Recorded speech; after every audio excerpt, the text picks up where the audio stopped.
Good morning बातों। आपने देखो पिछले अध्याय में आपने शॉक थेरेपी के बारे में बताया था। मैंने आपको एक तो जो कुछ आपको बताया जाता है उसको आप सुनने के बाद में आप अपनी बुक में पढ़ें और पढ़ करके उसको दोबारा सुनें। आपके बार बार सुनने से ही ये याद होगी, इनको रटना नहीं है। अगर आप रटने का प्रयास करेंगे तो आपको ये चीज़ें याद नहीं होगी, क्योंकि आपके लिए ये नई चीज़ें हैं। विश्व राजनीति के बारे में आप पहली बार पढ़ रहे हैं और पहली बार पढ़ने के कारण आपके ये बातें समझ में नहीं आएगी, क्योंकि आपने पहले कभी न तो शीत युद्ध के बारे में सुना पढ़ा, न आपने जो है यूरोपीय देशों के बारे में कोई जानकारी ली। पहले ये जो नया कोर्स है आपके, इसमें जो चीज़ें हैं वो आपको पहली बार देखने को मिल रही है। इसलिए आप इनको पढ़ाई करें, बुक को पढ़ें। बुक को पढ़ने के बाद में आप वीडियो को सुने और सुन करके उसको समझने का प्रयास करें। अगर कोई समस्या आती है तो आप कॉल करके बात करके आप उसका समाधान ले सकते हैं। आपको मैंने शॉक थेरेपी के बारे में बताया पिछले कालांश में। अब देखिए आपके कि शॉक थेरेपी के बाद में जो है आपके सोवियत संघ था उसकी क्या स्थिति रही।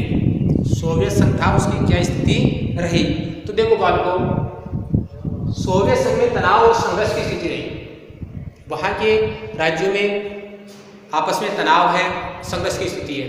और आज भी कई सोवियत संघ के राज्य जो हैं, पूरी यूरोप के जो राज्य हैं, वो आज भी जो है गृह युद्ध की स्थिति में है। किसी राज्य का एक भाग दूसरे राज्य में मिलना चाहता है, या फिर जो है एक राज्य दूसरे पर अधिकार करना चाहता है, या फिर एक राज्य में से जो प्रांत है उसके वो स्वतंत्र होना चाहते हैं। ऐसी स्थिति वहाँ पर आज भी बनी हुई है। अगर पूरी यूरोपीय संघ की बात करें तो ये पूरी यूरोपीय संघ का जो क्षेत्र था वो आज जो है आपके तनाव की आशंका वाला क्षेत्र है। क्यों? क्योंकि यहाँ पर हर समय तनाव बना रहता है। कोई न कोई गणराज्य या स्वतंत्र राज्य या तो गृह युद्ध की मार झेल रहा है या बगावत की मार झेल रहा है। देखो आपके कुछ राज्य ऐसे भी हैं जहाँ पर शांति व्यवस्था है, लेकिन उन राज्यों में प्राकृतिक संसाधन है और प्राकृतिक संसाधनों का लाभ बाहरी ताकतें उठाना चाहती है। और वो बाहरी ताकतें प्राकृतिक संसाधनों का लाभ उठाने के लिए वहाँ पर प्रतिस्पर्धा भी लगी हुई है, होड़ भी लगी हुई है। चाहे बाहरी कंपनियाँ हो, चाहे आपके पड़ोसी देश हो या विकसित देश हो, वो चाहते हैं कि वहाँ पर जो है तनाव की स्थिति को बनाए रखी जाए और तनाव बना करके वहाँ से जो प्राकृतिक संसाधन है उनका लाभ लिया जाए, प्राकृतिक संसाधन प्राप्त किए जाए। तो इस प्रकार जो आपके सोवियत संघ के जो गणराज्य हैं उनमें तनाव बना हुआ है। और अगर तनाव की बात की या शुरुआत करें अपने, तो देखो आपके रूस में चले तो रूस के दो राज्य चेचनिया और दागिस्तान। चेचनिया और दागिस्तान ये दो राज्य हैं जहां पर हिंसक अलगाववाद की घटनाएं घट रही है। अलगाववादी आंदोलन चल रहे हैं। अलगाव होना है, अलगाव का मतलब हो गया जिस राज्य में है, जिस प्रांत में, जिस राज्य में है वो उस राज्य से अलग होना चाहते हैं प्रांत। जब कोई भी प्रांत अपने मूल राज्य से अलग होना चाहता है, अलग होने के लिए आंदोलन करता है या हिंसक घटनाएं होती है या युद्ध की स्थिति करता है तो उसे गृह युद्ध कहा जाता है ना। तो ये स्थिति यहाँ पर चल रही है। तो अलगाववादी आंदोलन चल रहे हैं। मास्को रूस की राजधानी, इसका मतलब हो गया है कि रूसी जो सेना है उसने चेचेनिया पर तो जो है आपके बमबारी भी की। किसके लिए? अलगाववादी आंदोलन को समाप्त करने के लिए। और ये बमबारी जो है आपके जिस तरीके से की गई उसकी दुनिया में निंदा की गई, निंदा योग्य थी। क्यों? क्योंकि इससे वे मानव जो जिम्मेदार नहीं थे, जो अपराधी नहीं थे, उनको भी हानि उठानी पड़ी। यानी मानवाधिकारों का वहाँ पर खुलेआम से उल्लंघन किया गया। अगर इसके बाद में दूसरे क्षेत्र मध्य एशिया में चले तो मध्य एशिया में आप क्या आते हैं? तजिकिस्तान में अगर देखें तो पिछले 10 वर्षों से, यानी कि 1991 के बाद से लेकर के 2001 तक, पिछले 10 वर्ष हो गए, 2001 तक गृह युद्ध की स्थिति है। गृह युद्ध की चपेट में ये क्षेत्र है और यहाँ पर पूरे क्षेत्र में सांप्रदायिक संघर्ष चल रहा है। क्या चल रहा है? सांप्रदायिक दंगे चल रहे हैं। अगर दूसरी ओर दूसरे प्रांत मध्य एशिया के ही अजरबैजान की बात करें तो इस अजरबैजान राज्य में एक प्रांत है आपके नगर्नो काराबाख। इसमें अर्मेनियाई लोग रहते हैं और ये अर्मेनियाई लोग यहाँ से अजरबैजान से अलग होकर के अर्मेनिया में मिलना चाहते हैं। इसका मतलब अलगाववादी भावना है और ये अलगाववादी भावना के माध्यम से अर्मेनियाई लोग अर्मेनिया में मिलना चाहते हैं। अजरबैजान जो है इनको अलग होने नहीं देना चाहता है, अपने में मिलाए रखना चाहता है। तो इस प्रकार यहाँ पर भी क्या हो रहा है आपके अलगाववादी आंदोलन चल रहा है, संघर्ष है और इस संघर्ष की चपेट में ये जो अर्मेनियाई लोग हैं इनके ऊपर अत्याचार हो रहा है। इसके बाद में देखिए आपके यूक्रेन है, किर्गिस्तान है, जॉर्जिया है, इनमें भी वर्तमान में देखो आपके सत्ता परिवर्तन के लिए आंदोलन चल रहे हैं। यूक्रेन, किर्गिस्तान, जॉर्जिया, यहाँ पर क्या चल रहा है आपके सत्ता परिवर्तन के लिए। जो पहले से सत्ता बनी हुई है, जिस सत्ता ने यहाँ पर अधिकार जमा रखा है, वो सत्ता उस सत्ता को बदलना चाहते हैं, सरकार को बदलना चाहते हैं। वर्तमान सरकार को बदलने के लिए क्या किए जा रहे हैं, यहाँ पर आंदोलन किए जा रहे हैं। कई देश, इसके अलावा यहाँ के कई ऐसे देश हैं जो सत्ता परिवर्तन के लिए तो नहीं, लेकिन जल विवाद है, उनमें नदियों के पानी को लेकर के विवाद चल रहा है ना। तो ये जल विवाद के लिए कई प्रांतों में जो है यहाँ के संघर्ष हो रहा है और इस बात को लेकर के भी अस्थिरता बनी हुई है यहाँ पर। तो इन देशों में जो है जनजीवन जो है आपके सामान्य नहीं है। लोगों का जनजीवन क्या है, दुर्भर है, कठिनाइयों में है। उनको आशंका बनी रहती है किसकी, जीवन के संकट की। इसकी बात मध्य एशिया में चले तो मध्य एशिया के गणराज्यों में देखा जाए तो मध्य एशिया के गणराज्यों में पेट्रोलियम संसाधन है, प्राकृतिक संसाधन है, हाइड्रोकार्बनिक संसाधन है, जिन्हें पेट्रोलियम पदार्थ कहते हैं। इन संसाधनों के विशाल भंडार है और इन विशाल भंडारों से इन राज्यों ने अपना आर्थिक विकास किया है। क्या किया है, आर्थिक विकास किया है इन क्षेत्रों ने, क्योंकि इसके पास जो है खनिज तेल के भंडार है ना। तो इस तेल का इन्होंने विक्रय किया है, विक्रय करके इन्होंने जो है आपके आर्थिक विकास किया है। साथ में इनके जो पड़ोसी देश है उनको भी लाभ हुआ है इन संसाधनों। कैसे कि जब इन्होंने पेट्रोलियम पदार्थों को दूसरे देशों में दिया तो वहां पर पेट्रोलियम पदार्थों को दूसरे देशों को बेचा तो पाइपलाइनें गई, पाइपलाइनें जिन देशों से गुजरी है उन देशों को किराए के रूप में आमदनी हुई है।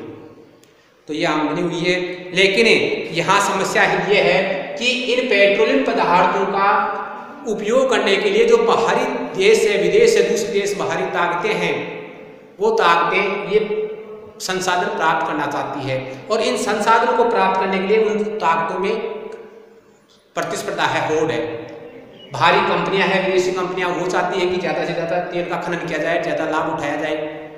दूसरे देश वो चाहते हैं कि उनको सस्ता तेल यहाँ से मिल जाए, तो वो यहाँ पर अपना आधिपत्य स्थापित करना चाहते हैं। तो इस प्रकार इनमें जो है आपकी कंपनियां हो या विदेशी ताकतें हो, इनमें सब में क्या चल रही है, प्रतिस्पर्धा चल रही है।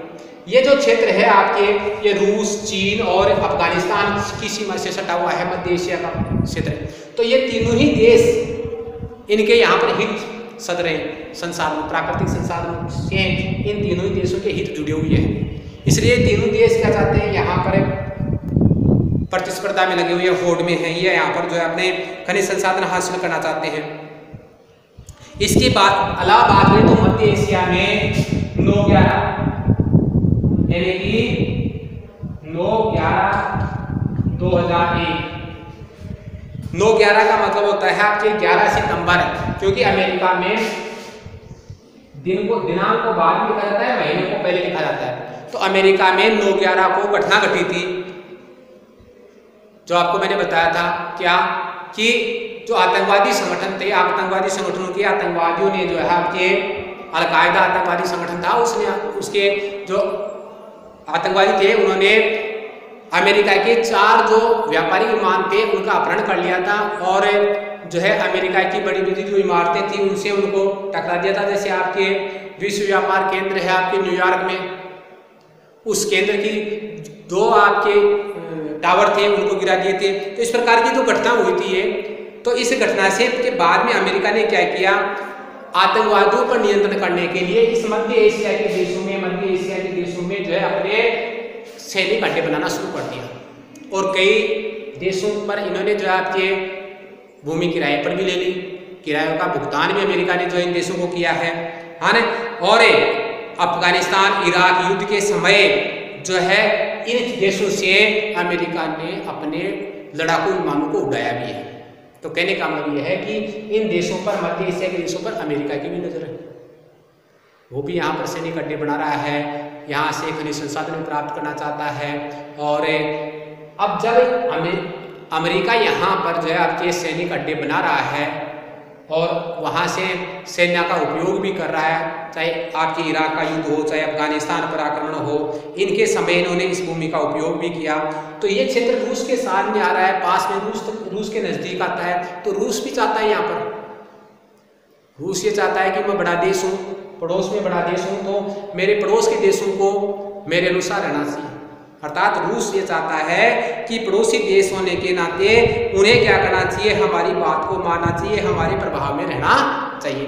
तो रूस इनको अपने प्रभाव में रख रहा है, इधर अमेरिका अपने इस प्रभाव में रखना चाहता है, रूस अपने प्रभाव में रखना चाहता है। तो ये तनाव है और इनका नुकसान इन राज्यों को उठाना पड़ रहा है। तो इस प्रकार देखो आपके ये सीमावर्ती क्षेत्र होने का दोनों ओर से बता दिया कि रूस, चीन और अफगानिस्तान के सीमावर्ती होने से इनके हित तेल संसाधन उसमें जुड़े हुए हैं। रूस इनको अपने प्रभाव में रखना चाहता है, अमेरिका के भी हित जुड़े हुए हैं और अमेरिका जो है यहाँ पर सैनिक अड्डे बना करके और उस रूप में जो है यहाँ पर अपने हितों को साधना चाहता है। तो ये सब चीज़ें जो है मध्य एशिया में शांति होती हुई भी ये सब चीज़ें क्या कर रही है, यहाँ पर तनाव उत्पन्न कर रही है और यहाँ के लोगों का जो जनजीवन है वो दुपर हो रहा है, कठिनाइयों में होता जा रहा है। इसके अलावा देखो आपके पूर्वी यूरोप की बात करें, आगे देखें पूर्वी यूरोप, यहाँ के दो राज्य, पूर्वी यूरोप का पहला राज्य आपके पूर्वी यूरोप, इसमें चेकोस्लोवाकिया भी जो आपके शांतिपूर्ण तरीके से दो भागों में बट गया, दो राज्यों में बट गया। कौन कौन से राज्य? एक तो चेक और एक दूसरा आपके स्लोवाकिया। हालांकि यहां पर ग्रंथ की स्थिति नहीं हुई, लेकिन यहां पर भी जो है आपके इसको भी विभाजन झेलना पड़ा, विभाजन की मार इसको भी झेलनी पड़ी। हाँ ना, बाल्कन क्षेत्र है यहीं के दूसरे। तो बाल्कन क्षेत्रों की बात करें तो बाल्कन गणराज्य में आपके यूगोस्लाविया आता है, बाल्कन गणराज्यों का यूगोस्लाविया।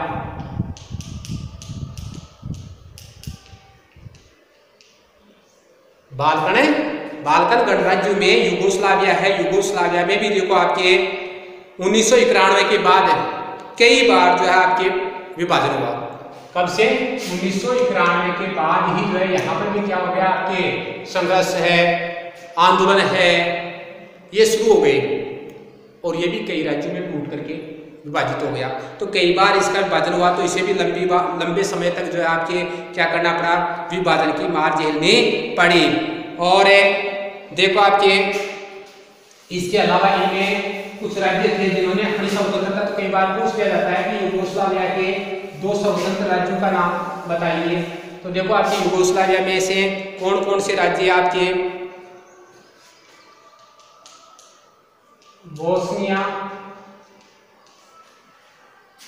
बोस्निया हेर्जेगोविना आपके, हेर्जेगोविना एक तो ये है, दूसरा आपके है यूक्रेन और तीसरा जो आपके स्लोवेनिया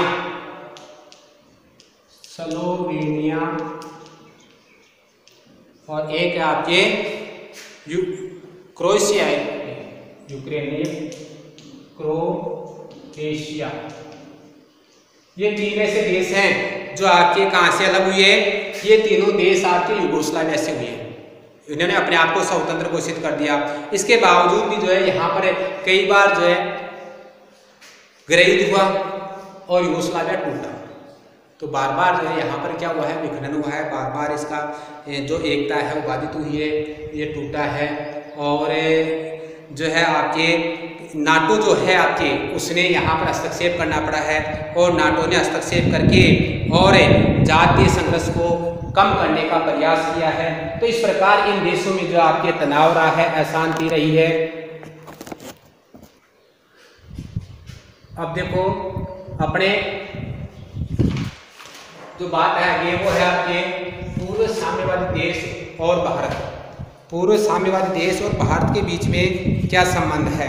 तो ये संबंध है आपके कि भारत के पूर्व साम्यवादी देशों से कैसे संबंध थे। आपने विश्व पे देखा था क्या कि पूर्व साम्यवादी देशों में तनाव और संघर्ष की स्थिति देखी थी। अब है आपके कि पूर्व साम्यवादी देश है उनसे भारत के रिश्ते कैसे हैं। तो देखो भारत की बात करें तो पहली बात तो आते हैं कि भारत के साथ जो है आपके इन देशों से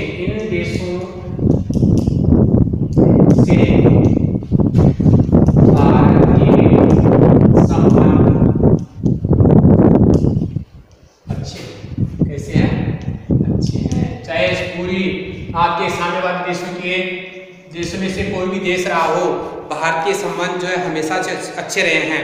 और रूस के साथ देखें तो रूस के साथ तो ये संबंध है, रूस के साथ तो बहुत ही गहरे है आपके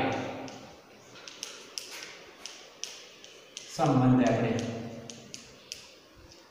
यानी रूस ने भारत की हर स्थिति में सहायता की है, चाहे भारत और पाकिस्तान के बीच में संघर्ष हो, युद्ध हो, है ना, चाहे भारत में जो है आपके सैन्य उपकरण हो, चाहे आपके वैज्ञानिक तकनीकी हो, चाहे जो है आपके खनिज संसाधन है, ऊर्जा संसाधन, इनकी आवश्यकता हो, रूस ने हमेशा भारत की क्या की है? मदद की है। इसलिए भारत और रूस के संबंध तो हमेशा से ही गहरे रहे हैं। देखो भारत की विदेश नीति का सबसे महत्वपूर्ण पहलू भारत के रूस से संबंध है। भारत की विदेश नीति का जो सबसे महत्वपूर्ण पहलू है, पक्ष है, वो ये है कि भारत रूस से हमेशा ही अच्छे संबंध बनाए रखना चाहता है। इतिहास की बात करें तो भारत और रूस के संबंधों में इतिहास में आपसी विश्वास और साझे हितों को ध्यान में रखकर के ये संबंध स्थापित हुए हैं। यानी कि भारत के हित भी जो है रूस से जुड़े हुए हैं और रूस के हित भी भारत से जुड़े हुए हैं। और इसी आधार पर दोनों देशों के हित जुड़े हुए होने के कारण दोनों देशों के संबंध भी जो है गहरे हैं। अगर पूर्व साम्यवादी देशों की बात करें तो साम्यवादी देशों में अनेक देश ऐसे हैं जहां पर भारतीय जो हिंदी फिल्में हैं उनको बहुत पसंद किया जाता है। और आपको बताऊं मैं कि हिंदी फिल्मों के नायक जो है राजकुमार है, राजकुमार से लेकर के अमिताभ बच्चन तक के जो आपके हीरो है या यूँ कहें कि एक्टर है ना, या ये नायक है, इन नायकों को वहाँ पर पसंद किया जाता है और इनके नाम सबकी जुबां पर मिलते हैं। तो इस आधार पर इन लोगों में ये जो नायक पसंद होना, हिंदी फिल्मों को पसंद करना और इन्हीं जो पूर्वी जो देश है आपके साम्यवादी देशों की गलियों में भारतीय हिंदी फिल्मों के जो गाने हैं वो लोगों की जुबां पर होना, ये सब चीज़ें इस बात को प्रकट करती है कि जो पूर्वी साम्यवादी देश है वो भारत के साथ अच्छे संबंध चाहते हैं और अच्छे संबंध चाहते हैं तभी उनकी फिल्मों और उनकी भाषाओं को पसंद करते हैं, तभी उनके भारत के नायकों को पसंद करते हैं। अगर हमारे अच्छे संबंध नहीं होते तो वो लोग हमारे न तो फिल्मों के बारे में, न नायकों के बारे में, न जो है हमारे जो आपके भाषा है उसके बारे में वो इतना अनुभव या इतना रुचि नहीं लेते। तो उनकी रुचि लेने का कारण है या रुचि लेने की जो प्रवृत्ति है वो इस बात को प्रकट करती है कि हमारे भारत के जो संबंध है वो भारत के संबंध आपके पूर्वी साम्यवादी देशों से अच्छे हैं। अगर भारत और रूस दोनों की बात करें तो दोनों ही क्या चाहते हैं? बहुध्रुवीय विश्व की स्थापना का सपना सोचते हैं। तो दूसरी बात क्या है कि संबंधों में दोनों ही देशों का सपना बहुध्रुवीय विश्व का है कि एक ऐसा विश्व हो जिसमें एक शक्तिगुट नहीं बहुत सारे शक्तिगुट हो, एक शक्तिगुट नहीं बहुत सारे शक्तिगुट हो, जो अमेरिका का जो महाशक्ति बना हुआ है, अमेरिका की महाशक्ति बनने की जो ताकत है या एक ध्रुवीय शक्ति अमेरिका में है, उसके बजाय अलग अलग शक्तिशाली गुट बने, इस बात का दोनों का ही सपना है, ताकि हम जो अमेरिका अकेला, जिसको हम अपने भाषा में दादागिरी कहते हैं, वो नहीं दिखाए, वो नहीं करे। दूसरी बात देखो, आपके अंतर्राष्ट्रीय फलक पर देखें तो दोनों का ये सपना है कि बहुत सारी शक्तियाँ होनी चाहिए, बहुत सारे देश ऐसे होने चाहिए जो आपके ताकतवर हो। भारत में देखें तो आपके क्षेत्रीयता को दोनों देशों ने ज़्यादा जगह दी है। अंतर्राष्ट्रीय संघर्षों का जो है बातचीत के द्वारा समाधान होना चाहिए, इस बात का भी दोनों देशों ने समर्थन किया है। संयुक्त राष्ट्र जैसी जो संस्थाएं हैं, उन संस्थाओं का भी दोनों देशों ने समर्थन किया है। ये कहा है तो भारत और रूस दोनों ये चाहते हैं कि संयुक्त राष्ट्र जैसी जो संस्थाएं, अंतर्राष्ट्रीय संस्थाएं, वो और मजबूत होनी चाहिए, और जो भी विवाद है वो इन संस्थाओं के माध्यम से होनी चाहिए। इस बात पर भी क्या कर रहा है भारत और रूस जोर देते हैं, है ना। और ये चाहते हैं दोनों देश की लोकतांत्रिक व्यवस्था को शक्तिशाली बनाया जाना चाहिए। 2001 में भारत और रूस के मध्य जो आपको सामरिक यानी सुरक्षा संबंधी समझौते हुए हैं, और इन समझौतों पर कितने समझौते, 80 सूत्रीय समझौते हुए हैं, और दोनों देशों ने इन समझौतों पर सहमति की है, दोनों देशों ने दस्तावेजों पर हस्ताक्षर किए हैं। तो इन समझौतों का होने का मतलब ये हो गया 2001 में भी जो है आपके 80 सूत्रीय समझौते हुए हैं भारत और रूस के बीच में। इसका मतलब भारत के रूस के साथ बहुत ही गहरे संबंध है, बहुत अच्छे संबंध है। अगर भारत और रूस के हितों को देखा जाए तो भारत रूस के साथ अपने संबंधों के कारण कश्मीर, ऊर्जा पूर्ति, है ना, और आतंकवाद संबंधी जो व्यवस्थाएं हैं या समस्याएं हैं, है ना, इन सब पर जो है आपके क्या कर पाया है, संयुक्त राष्ट्र संघ में आतंकवाद के विरुद्ध जो है रूस ने क्या किया है, भारत के पक्ष का समर्थन किया है। कश्मीर के मामले में भी जो है रूस ने संयुक्त राष्ट्र संघ में भारत का समर्थन किया है। और ऊर्जा क्षेत्र में भी रूस ने क्या किया है, जब भी भारत को आवश्यकता पड़ी, और ऐसे समय में जब दुनिया का कोई देश भारत को ऊर्जा संसाधन उपलब्ध नहीं कराना चाहता था, ऐसे समय में भी रूस ने भारत को क्या किए, ऊर्जा संसाधन उपलब्ध कराए हैं, सैन्य साजो सामान भारत को रूस ने उपलब्ध कराए हैं, है ना। ऐसे देश के साथ भारत के संबंध बने रहना और बनाए रखना भारत के लिए भी हित में है ना। दूसरी ओर रूस क्यों बनाए रखना चाहता है भारत के साथ संबंध, रूस को फायदा है। रूस को क्या फायदा है कि रूस को के लिए भारत दुनिया का दूसरा सबसे बड़ा देश है जो उसके सैन्य साजो सामान को खरीदता है। इसका मतलब उसका सैन्य साजो सामान खरीदने वाला दूसरा सबसे बड़ा क्रेता है भारत, जो वहां से माल कर आयात करता है ना। तो जो है एक तो उसका साजो सामान बिक जाता है, दूसरी बात है जो आपके ऊर्जा संसाधन निर्यात हो जाते हैं, है ना। तो ये जो आपके सैनिक साजो सामान बेचना, आपके पेट्रोल डीजल तेल वगैरह, ये भी जो है भारत को निर्यात करके उसको भी क्या हो जाता है, आपके एक निर्यातक के रूप में भारत उपलब्ध हो जाता है। तो इस प्रकार दोनों के हित जुड़े हुए हैं। इसके अलावा अगर भारत की बात करें तो भारत के कजाकिस्तान और तुर्कमेनिस्तान जो पूरी जो आपके पूर्व साम्यवादी देश ही है, उनके साथ में भी भारत के अच्छे संबंध है। तो इस प्रकार भारत के दुनिया के पूर्वी साम्यवाद के सभी देशों से अच्छे संबंध है ना। तो अब यहाँ पर मैं आपको बता रहा था, दो बातें बता दी मैंने आपके कि पूर्वी साम्यवादी देशों के साथ जो है भारत के अच्छे संबंध अच्छे हैं। रूस के साथ जो आपके रूस के साथ तो बहुत ही गहरे संबंध है ना, बहुत ही गहरे, बहुत ही अच्छे संबंध है भारत के। और दोनों ही देशों का सपना बहुध्रुवीय विश्व की स्थापना करने का है, जो मैंने समझा दिया कि एक ऐसा विश्व की स्थापना करना है जिसमें केवल अमेरिका ही अपनी दादागिरी नहीं दिखाए, है ना। दूसरी बात जो है आपके दोनों ही देश क्या चाहते हैं, आपके दोनों ही देश सहअस्तित्व सामूहिक सुरक्षा। तीसरी बात क्या है, दोनों ही देश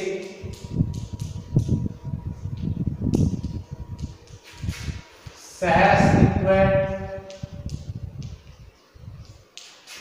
सामूहिक सुरक्षा।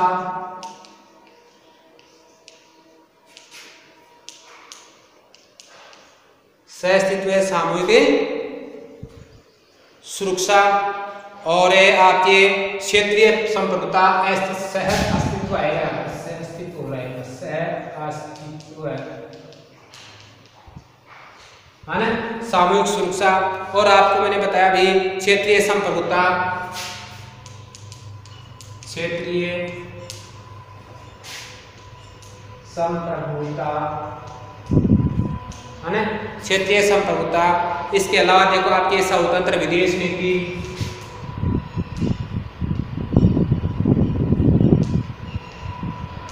विदेश नीति, दोनों देश आते हैं कि उनकी विदेश नीति क्या होनी चाहिए, स्वतंत्र होनी चाहिए, उनकी विदेश नीति पर बाहरी नियंत्रण नहीं होना चाहिए, है ना, आदि जो बातें हैं। अभी बताया था आपको कि अंतरराष्ट्रीय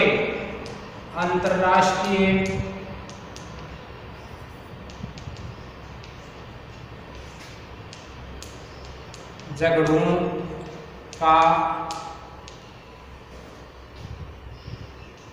बातचीत से निपटारा,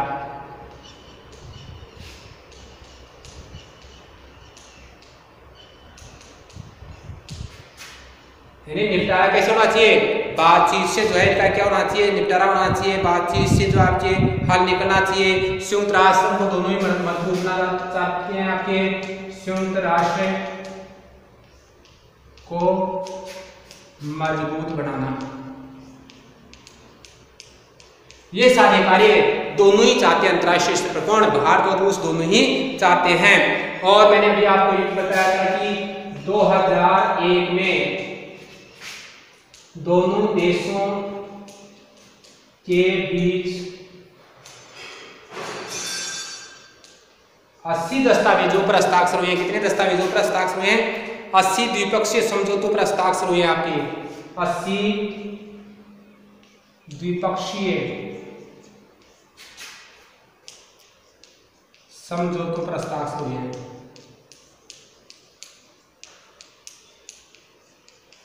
इसका मतलब हमने 2001 में भी अपने संबंधों क्या किया है, मजबूत किया है। भारत रूसी हथियारों का दूसरा सबसे बड़ा खरीदार है, ये बताया था अभी। भारत रूसी हथियारों का सबसे बड़ा खरीदार है।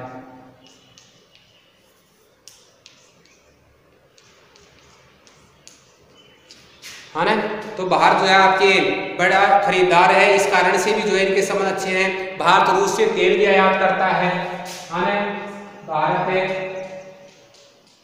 रूस से तेल का आयात करता है। तो रूस चाहता है कि भारत के साथ संबंध बने रहे, तभी तो उसके हथियार भी बिकेंगे और आपके उसका तेल भी बिकेगा। इसके अलावा भारत की जो है आपके उसको भी फायदा है। भारत को क्या फायदा है कि भारत जो आपके आणविक और परमाणविक दोनों ही प्रकार के जो टेक्नोलॉजी है आपके, है ना, भारत की परमाणविक जो योजनाएं हैं, अंतरिक्ष योजनाएं हैं, भारत की परमाणविक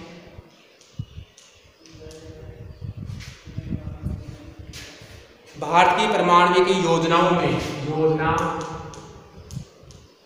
और अंतरिक्ष जो आपके अंतरिक्ष योजनाएं हैं, अंतरिक्ष योजनाओं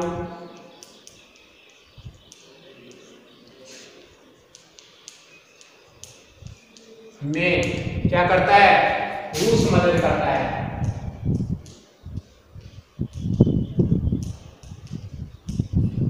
इसलिए रूस के साथ संबंध बनाए रखना जरूरी है भारत के लिए। और दूसरी बात है, ये बातें दोनों के संबंधों क्या करती है, मजबूत भी करती है। तो रूस ने हमेशा ही भारत का इस रूप में जो है क्या किया है, आपके समर्थन किया है, जो है आपके भारत की सहायता की है। भारत के अलावा देखो यहाँ के अभी बताया था 2 देशों के नाम मैंने आपके कि भारत कजाकिस्तान, भारत आपके कजाकिस्तान, एक तो कजाकिस्तान और दूसरा है आपके तुर्कमेनिस्तान।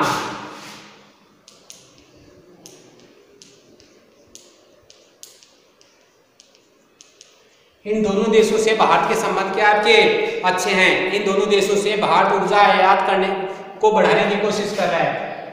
दो से भारत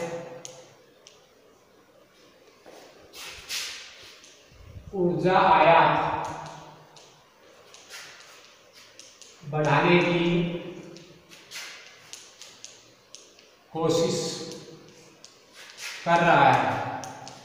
तो इन दोनों देशों के साथ में भारत के हालांकि ऊर्जा आयात करता है, लेकिन उस ऊर्जा आयात की जो मात्रा है उसको और बढ़ाना चाहता है, ऊर्जा आयात और बढ़ाना चाहता है। ये बढ़ा करके उनके साथ में जो आपके अच्छे संबंध बनाए रखना चाहता है। तो इन दोनों देशों के साथ में ऊर्जा आयात कर रहा है भारत। तो इसका मतलब ये हुआ है कि इन पूर्वी साम्यवादी देशों के साथ में भी भारत के संबंध अच्छे हैं। इसके अलावा देखो अभी थोड़े समय पहले, कब है, 2016 में गोवा में 2016 में रूस और भारत के साथ है ना, इसमें हुए, यहाँ पर हुआ सम्मेलन हुआ था ब्रिक्स। कौन सम्मेलन हुआ था कि ब्रिक्स सम्मेलन हुआ था, ब्रिक्स सम्मेलन है। इस ब्रिक्स सम्मेलन में देखो भारत और रूस के बीच में एक वार्षिक सम्मेलन और हुआ। ये जो सम्मेलन हुआ, इस सम्मेलन के दौरान जब दुनिया के देश यहाँ पर सम्मेलन हुआ, इस सम्मेलन के दौरान जो आपके भारत है और रूस का भी जो आपके एक अपना वार्षिक सम्मेलन जो प्रतिवर्ष होता है, ऐसा वार्षिक सम्मेलन हुआ है ना। तो इस सम्मेलन के दौरान भारत और रूस, भारत और रूस से के जो राष्ट्रपति, भारत के तो कौन थे, प्रधानमंत्री, दौरान भारत के प्रधानमंत्री कौन थे, नरेंद्र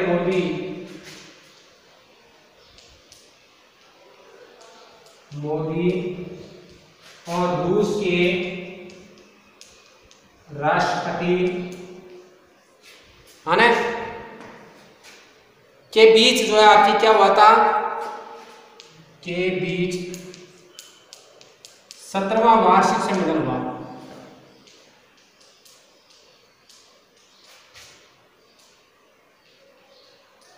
इस सम्मेलन में आपके दोनों देशों ने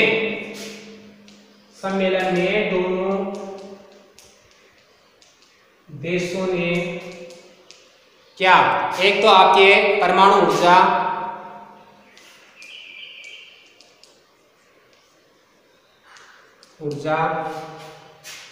है ना, और अंतरिक्ष, परमाणु ऊर्जा अंतरिक्ष अभियान,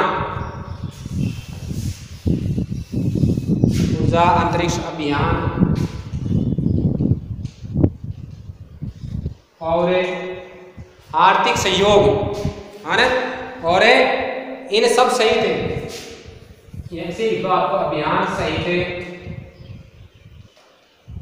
आर्थिक सहयोग बढ़ाने पर सहमति हुई है।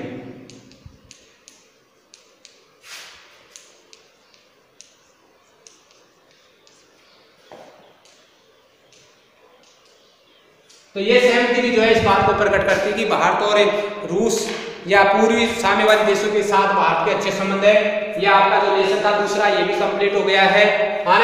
और इसके आपके बुक में कुछ प्रश्न दे रखे हैं पीछे, ये प्रश्न आपको क्या करना है, बुक में दे करके पीछे के प्रश्न आपको अपनी नोटबुक में करने हैं, नोट्स आपको उपलब्ध करा दिए जाएंगे।